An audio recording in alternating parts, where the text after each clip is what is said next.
Na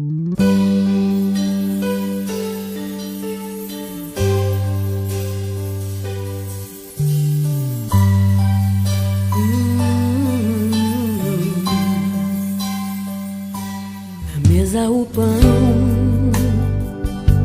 o vinho também, no peito uma dor, com aquilo que vem.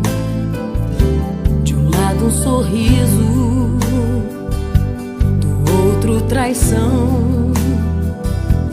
Ele abençoa e parte o pão e lava os pés daqueles fiéis.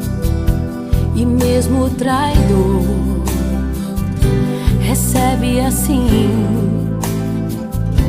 deu vinho e o pão, ao invés de rancor, lavou nossos pés e enxugou com a dor. Naquele partir estava todo o meu ser, partido por mim e pelo meu viver. No vinho o amor, no sangue o perdão, em seu mergulhar a minha salvação. Naquele partir estava todo o meu ser, partido por mim e pelo meu viver. No vinho o amor, no sangue o perdão, em seu mergulhar a minha salvação.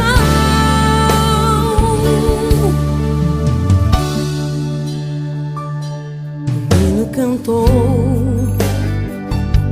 depois de ceiar, e era um louvor que vinha preparar a maior canção cantada na cruz, escrita na ceia.